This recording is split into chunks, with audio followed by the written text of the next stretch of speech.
नमस्कार. श्री स्वामी समर्थ. स्वामी समर्थांच्या शिकवणीवर आणि त्यांच्या चमत्कारावर आधारित असलेली एक कथा आज आपण बघणार आहोत. कर्जाचा डोंगर आणि दारावरचा अनोळखी पाहुणा. हा प्रसंग एका रमेश नावाच्या स्वामी भक्ताचा आहे. रमेश मोठा व्यापारी होता, पण चुकीच्या निर्णयामुळे त्याला मोठा कर्जबाजारीपणा आला होता. लोकांनी त्याच्या दारावर पैशांसाठी तगादा लावला होता. रमेशला वाटले, स्वामींनी माझी साथ सोडली. एके रात्री रमेशने अत्यंत निराश होऊन देवासमोर रडून स्वामींना टोमणा मारला. महाराज, तुम्ही तर नेहमी पाठीशी असता, पण आज माझा सर्वनाश होत आहे तरी तुम्ही का गप्प आहात? दुसऱ्या दिवशी पहाटे रमेश आपल्या दारात उभा असताना त्याला दुरून एक अनोळखी साधारण माणूस त्याच्या घराकडे येताना दिसला. तो माणूस दारात आला आणि शांतपणे म्हणाला, मी स्वामींच्या आदेशाने आलो आहे. स्वामींनी तुमच्यासाठी एक कठोर अट ठेवली आहे. रमेश आश्चर्यचकित झाला. तो अनोळखी माणूस म्हणाला, स्वामींनी सांगितले आहे की आज दिवसभर तुमच्या दारात जे कोणी मदतीसाठी येईल त्यांना तुम्ही तुमच्याकडे काही नसतानाही खऱ्या मनाने काहीतरी द्यायचे आहे. रमेश खूप चिडला. माझ्याकडे देण्यासाठी काहीच नाही आणि स्वामी मला दान करायला सांगत आहेत. पण नाईलाजाने त्याने अट मान्य केली. दिवसभर त्याच्या दारात 3 लोक आले.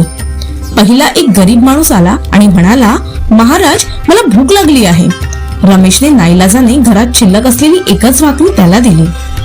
दुसरी एक म्हातारी स्त्री आली, जिचे चप्पल तुटले होते. रमेशने स्वतःच्या पायातील जुनी चप्पल तिला दिली. तिसरा एक तरुण आला, जो थकून गेला होता. रमेशने त्याला पिण्यासाठी फक्त 1 ग्लास पाणी दिले.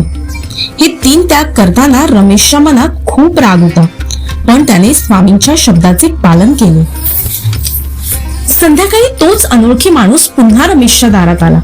त्याने रमेशच्या हातात एक लहान कापडी पिशवी दिली आणि म्हणाला, स्वामींनी ही भेट तुमच्यासाठी पाठवली आहे. तुम्ही दिवसभर केलेल्या त्यागामुळे तुमचा अहंकार आणि लोभ नष्ट झाला आहे. आता ही पिशवी उघडा. रमेशने पिशवी उघडताच त्याला धक्का बसला.